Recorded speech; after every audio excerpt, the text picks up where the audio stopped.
te whatalo whatu Samoa nei tu la fiafi. Longa ia seisine o whapoponga mola Samoa Taulogologo. E tō mua i talo lea sore sa whamanino mai e lea fionga te maita i paremia. Lea fionga ia fia mena o mi mata afa. Le whamatuina uma i tua o le toa luas furuana le pase sa sa afia COVID-19. Ina ua whaamaunia wale e se siama. Pe i ta i ro tau fia pia na o tau si soifua. E toa lima sa afia. Se atongane ni o le report. E se wheloa inga tusi tala ma le fionga le tumaitai palemia i le so. Le fionga ia fia mena o mi mata afa. Na whaamautu mai e le fionga le tumaitai palemia. Le whaamatu ina umatu i tua o le pasese na malanga mai au se talia e lua se furuono. Le sa whaamaunia le afia i le siama o le COVID-19.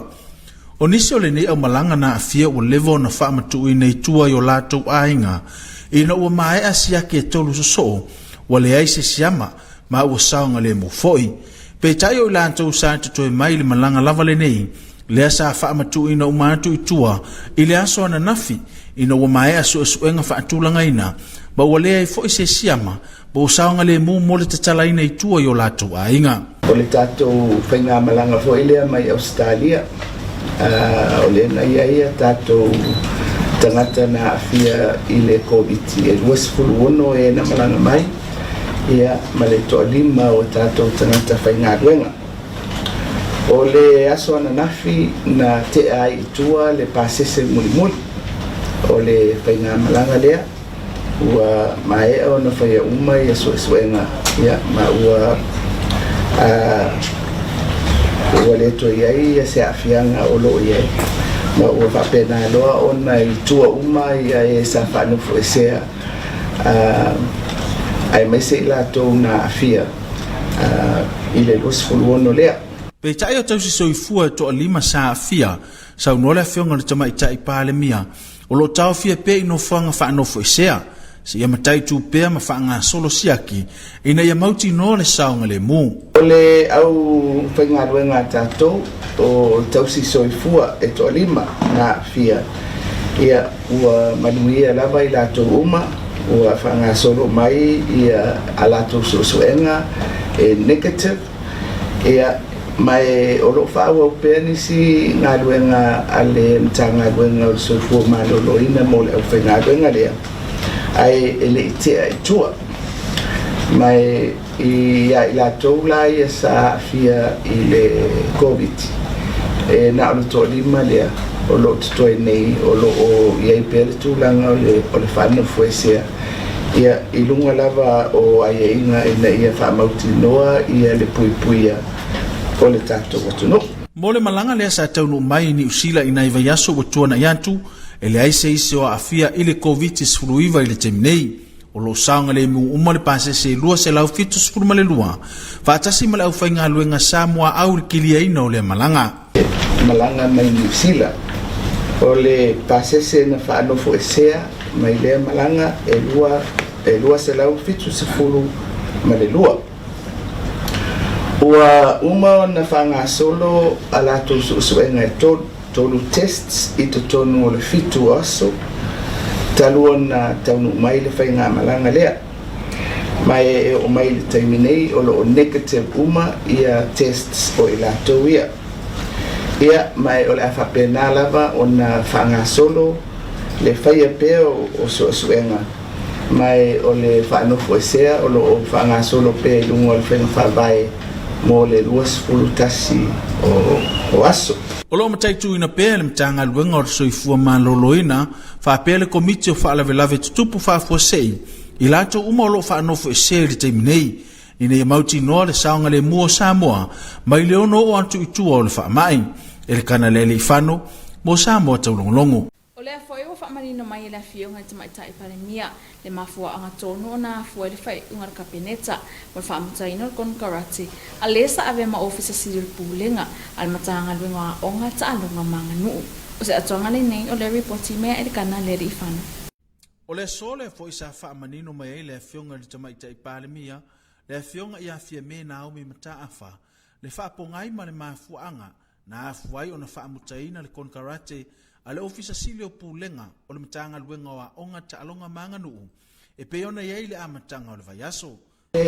Ofisa silio pulenga i le matanga luenga wa onga tūlanga ese ia le ofisa lea ia atonu fo le tau whaamatala ina o le tātou whaido inga muli fo le whasala launga whai atu i le ofisa le nei o le aso whaleile lea na tatala ai ia le tātou tūlanga o le whawao masui ai i le tūlanga lea wa tātou whangasolo nei mai i le suinga o poloa inga o le tūlanga o tātou whawao na ofi ai male tala ina o aonga ia atonu foi o lewa manino o mofoi ia tau sunga le o fasala lau sai ese faaringa na au mai i le mtanga luenga o aonga ele i umi tele atu ia le abatu e au nei o le faaringa o le suinga o tatou polo inga ia ai peitai watula i mai se fasiri silanga le mtanga luenga ese mai i le whaalinga o tu inatu e tatala aonga. Sau nofia me o le tausisia pea o le mamalu o whaai unga o le tūsili le sa nga i eile tō whaa le kāpeneta ai mai se o mai a foi on whaata o tō aulape o nei tō whinga mawalulunga o le whainga malo. I na toe a whaaui tua i le whasalaunga ni mtanga luenga o aonga ia au manatu le kāpeneta ele o se mea le mea na tupu ele uma le piliota o sa whanga solo ai a tātou poloa inga mai e inga o le nāso ia sa te tau lava i le nofo am tanga aduena o na whaatali ma mata i tū le lei ia le whai unga i tū inatu i le tātou mta upu lea ele ngata la i le tūlanga lava ia o le alo ia o whai unga whai ale tātou malo. Te tau fo i ona tātou manatua o polo e inga o le tūla fono fo i lea. Mai e le te tau i le bainga le kāpeneta o na tuu mama ina ia tūlanga. Mai te tau lava o na mata alia ma tau sisi i e whaururu iai ia matanga aduenga. I whai unga e whapena ona whatati atu mo i le teimi. E lua fo inisio mtanga luenga na whai loa le tama ita i pāle mia le hawa no ai o lātou whinga mo le whaasala la wina ina ua mai a la kon karate e au fiai le ofisa silio pūlenga o le mtanga luenga o ngaluenga te tele ale malo.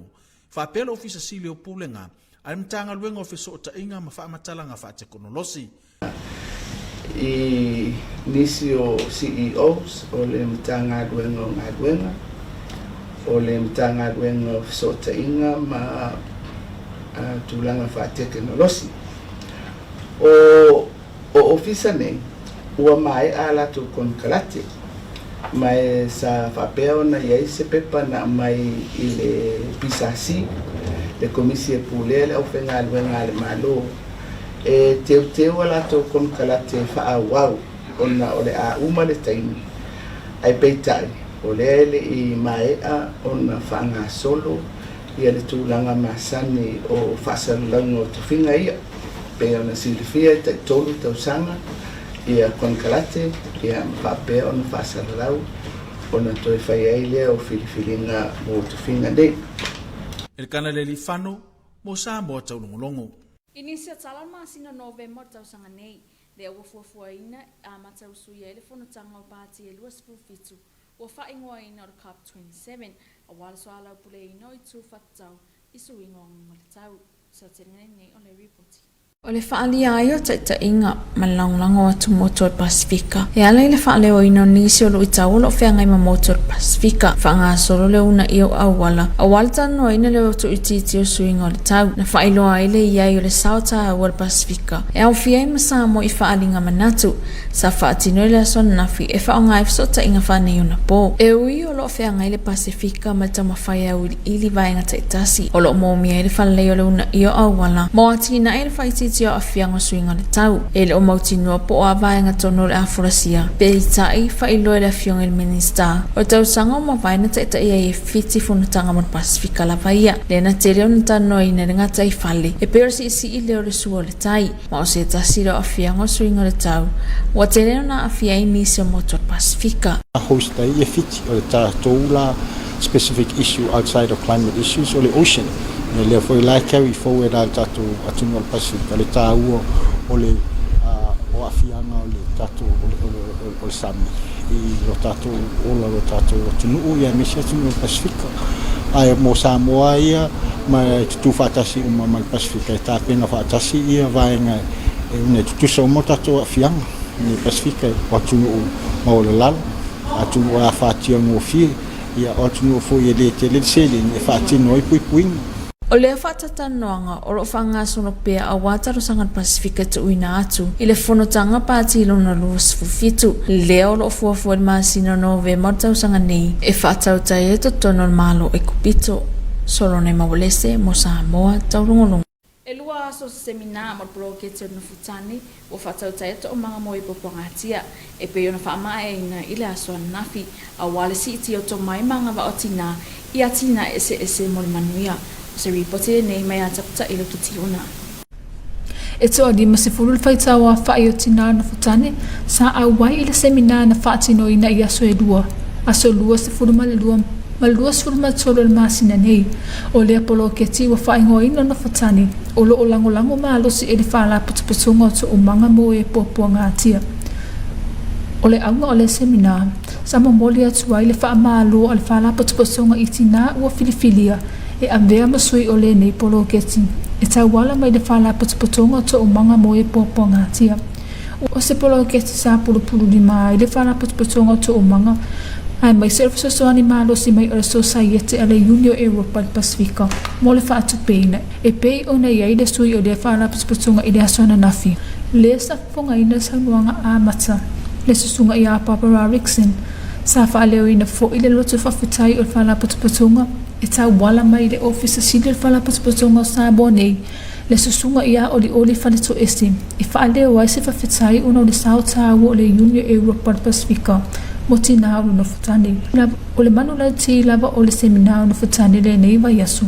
O le una ia lea ofisa ta inga langulang. Ua fausi eina e le nei whala patupatonga mo tina lau te. O se polo keti mo tina uma. Ai me se fo tina o le unga lului. E iai folo la tau sao i le una ia mai o tina. Mai so se a fio anga ina EFKS soani i fatu puina o suinga anua e mana o mia mo le fatu ma wina o ngarubenga le lei a wale una ia o le ola fina o itina uma o le tele o tina ua whaale o le saunga le mu i o la tau ainga e mafua on o nisu sa wanga po ni mafua anga o lo tau mia i o la tau languna e pei o le whailunga tangata tau wemu ona sa i o sa wanga i le tina ma le mafaufa mai e ua avesia mai o la tau ainga sa fa malo atu fo ile sui le Komiti Faamisionare to o manga inetina le susunga ia Georgina lui e fa fetai elo la to nganu benga fita mai nei tau sanga e pe ona fa soani sotina o lo a wai le fala patupatonga ubata wono fotane ile mafu anga esa wai na ile to tele utina i tono ainga ma o la to tonunga e fa vai mai lu itau o mafai ona la to fo ia ile va ma o la to a sa fa leo fo ile loto fia ta ilo no futani ile fa hala patupatonga to o manga ai mai se lang lo fa mai society o le Union Europa ale tale tonunga o le atele se sa o le fa hala patupatonga mo se le lei o le dumanai o le fa hala patupatonga no futani na fa vai na mai le to o manga mo e poponga sia ile silia ma se furu sa usanga taluai o le mai fofolia na fuai se to fa ile to o manga ina ia una ia ta deni motina o lo ia ile anga va o lo sul fa ile to manga mo se soani i taimi esa waina ila i to tonu ainga lea e o mai ile taimi nei o atu ile se lau fast food to lua fio anga o ia ile ma faola le nei polo kalami ta o ma o silia fo i ma le se lau tina o awai ile polo kalami ma fa so fo ile anga o le fotane ile atina e no la to ainga o le afa pea fo i ona whaatino ina le nei por kalame ile motu tele i savai ile masina fo motina o lo alalai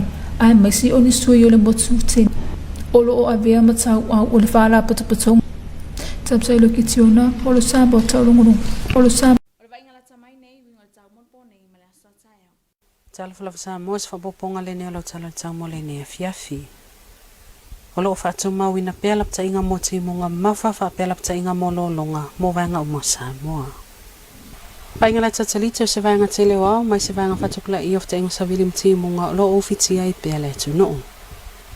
Ata whaafanua le tau se vaenga whatupula i of te ingo savili mti munga lo iei pelunga le tunu. Mai a fia i te munga masavili whatau tau ini so taimi. Tala tau molo whanua poana nei e ta apisola i timu mai mamafa e popo ini so taimi. Yo no iei nei William Faititili mai whatau tau savili. Malas wharaile o le ata apisola i timu mai feo lolo malu se savili ini so taimi.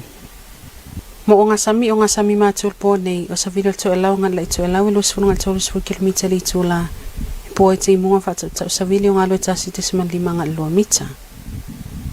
Mula sa tae au savili o lai tu e lau e tolu sfur ngā fast full kilomita li tu la. O ngā luma ume whaasolen whaatupula ia i le tasi te siman lima ngā lua te siman lima mita. Ngā tai whale sau te po nei o savili o tu e lau ngā lai tu e lau los fununga tolu sfur kilomita li tu la. E po e te munga whatau tau savili o ngā loe tasi te siman lima ngā lua mita. Hai mala so tae au sa vilo lai to lau to le sfunga fast food kilomita li tu la o ngalo tasi te smal lima nga lua te smal lima mita. Tala tayo la so tu iman tais full valu minute te el tasilva veao pele mai los full minute te ele fitu. So tu te sul tolu minute lua la oli on te pele ele lo tais full valu minute te ele valu le fiafi. La so el la tayo lo su fitu minute te ele ono fa mo mo toi foto e valu minute el fitu le fiafi. O sa reporti le na tau Samoa le ne fiafi session fa poponga la so tayo. Manuel Poto Fasoifua. Maola fesina malolonga pupu mo fasalonga fa pisinisi ona totally mai le manangana fa Britannia. Your TV2 News will be right back after this short commercial break.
Fautuanga mai le matanga luenga o le seifua maloloina.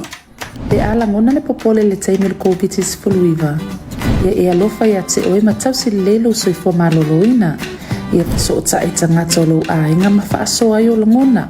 A whai wa iei ni sao le nofa vāwala lata.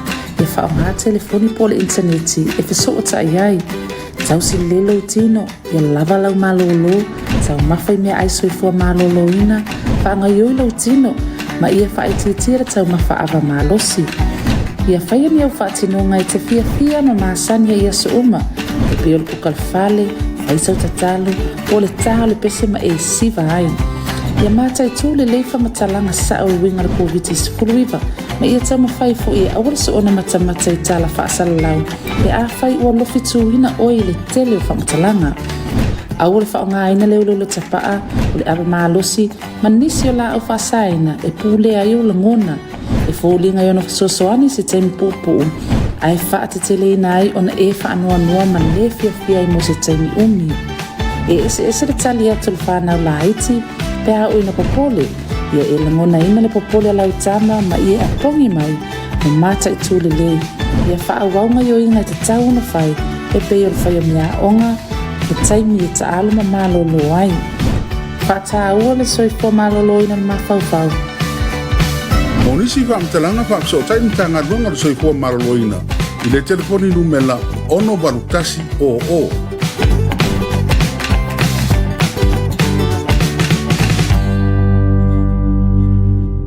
We have to talk about this. We both own a half share of the property. What are we going to do, Claire? Getting dressed might be a start. You have no idea what it feels like trying to keep the place alive on your own. In case Guess you haven't noticed we're all women here. Pack up your things and get off the property. I'm the boss now. Let's go. Wait till she has to gallop. Come on.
And welcome back to TV2 News for this evening.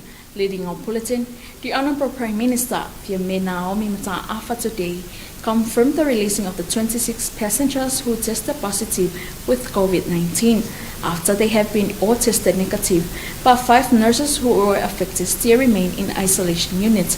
Here's more on this report. Honorable Prime Minister Naomi Mata'afa today confirmed the releasing of all 26 passengers of a flight from Australia who were tested positive to COVID-19.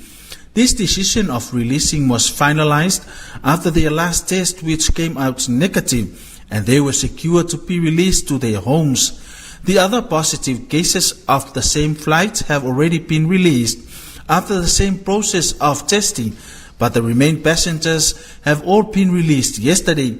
Fiame also confirmed the process that all positive cases must reach before releasing, which include 3 negative tests to ensure the safety from COVID-19. All frontline workers have also been released, except for the 5 nurses who were affected by the virus who still remain in isolation for monitoring and other tests. Honorable Prime Minister also confirmed that there is no one of the 272 passengers of a flight from New Zealand which had arrived in the past weeks, also the frontline workers who contacted and affected by the COVID-19. The Ministry of Health, together with the National Disaster Committee, are still monitoring everyone in quarantine sites to ensure the safety of our country from the virus or a community transmission. Ilikana Lelifano for TV2 News. The Honourable Prime Minister also reassured the main reason behind the Cabinet's decision to terminate the Chief Executive Officer's contract of the former CEO of the Ministry of Education, Sports and Culture. Here's more from Edkana Lelifano. Earlier this week, the Chief Executive Officer's contract of the Ministry of Education, Sports and Culture has been terminated immediately by the Cabinet.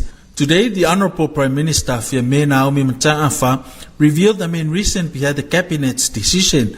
Fiame told the media that the former CEO of the Ministry of Education, Sports and Culture recently had a fallout with the Cabinet after she put out a public notice that contradicted the announcement by the Prime Minister to reopen all schools on the 14th of February after Samoa went back to COVID Alert Level 1 after a 2 weeks lockdown. Fiame said that the decision was made by the Cabinet for the betterment of Samoa, and we must respect that decision to avoid any other contradiction. Honourable Prime Minister also revealed several other CEOs' employment contracts are up and interviews have already been done, but the final decisions have yet to be announced, including the Chief Executive Officer of the Ministry of Works, Transport and Infrastructure and the Chief Executive Officer of the Ministry of Communication, Technology, Information. Ilikana Lelifano for TV2 News. In other news, the Conference of Parties 27, or COP27, is scheduled to be held on November this year. This conference will focus on discussing the severe impacts of climate change. Here's more on this report.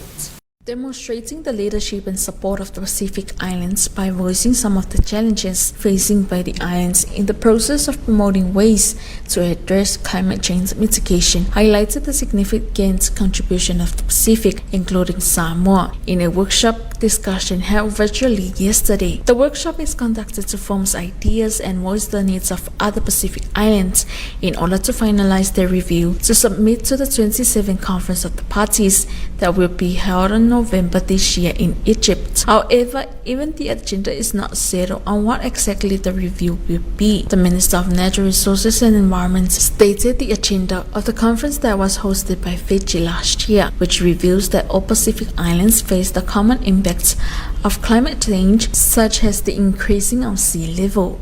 Soronai Mowadese for TV2 News. The two-day seminar conducted by the Samoa Victim Support Group has concluded yesterday, which has developed skills and knowledge of women in doing business for a successful future. Here's more from Taulogologo Kitiona. There are 15 Nofotani star earners gathered for a two-day seminar on Tuesday 22nd and Wednesday 23rd of February 2022 to acknowledge and congratulate them for their hard and supportive work over the last 2 years. This project is organized by the Samoa Victim Support and it's currently funded by the European Union through the Civil Society Support Program. The objective of the Nofotani seminar this week is to encourage the networks established between the Nofotani earner and her body of mentor, who is the Samoa Victim Support Group village representative. For the Nofotani project, the change initiative relates to the Nofotani women and how the employment program ensures that they will have improved access to sustainable employment and increased participation in domestic and community matters. The theory of change between the economic empowerment of Nofotani in Samoa. It is based on how change and initiative lead to desired goals being achieved. Over the course of the project, the mentorship between Samoa Victim Support Group representative and the self-employed Nofotani women have assisted in creating meaningful change necessary for sustaining the women's income-generating activities. The participants were not only empowered economically through livelihood skills, such as ALA printing, commercial cooking, flower arrangements, and handicraft, but also socially through the self-esteem model Shine, which is now proven popular in the Nofotani women. Representatives from the donor agency, the European Union, the Civil Society Support Program, as well as the local supporting partners. I'll all be thankful during the seminar to congratulate the Nofotani for their hard work. Georgina Louis mentioned to congratulate all the Nofotani stars for their hard journey, and she hoped that the many rewarding outcomes under the Nofotani project will continue to spill over into the future. Taulogologo Kitiona for your TV2 News. And here's your weather forecast for tonight and tomorrow. Good evening, Samoa. Here's another edition of your weather bulletin for this Thursday evening. Heavy rain warning as well as flood warning remains in force for Samoa. Satellite loop indicates a massive convective cloud band from an active convergence zone still affecting Samoa. From our weather map, an active convergence zone remains within the vicinity of the group. Associated rain and gusty winds affect the islands at times. Forecast for tonight, scattered rain with brief heavy force at times. Expect few thunderstorms possible and gusty winds. And for Friday, scattered rain with fresh winds at times. All marine waters for tonight, north to northwest winds of 20 to 30 km per hour, poor visibility and gusty winds in showers, waves of 1.5 to 2 meters. And for tomorrow, northwest winds of 30 to 40 km per hour, increasing combined waves and swells of 1.5 to 2.5 meters. And the tide table, high tide will be at 18 minutes past 1 early morning, low tide at 20 minutes past 7, high tide at 13 minutes to 2 in the afternoon, and low tide again at 18 minutes past 8 in the evening. Sun will rise tomorrow 27 minutes past 6 in the morning and will set at 8 more minutes to 7 in the evening. And that is all we have for you this evening, Samoa. Good night.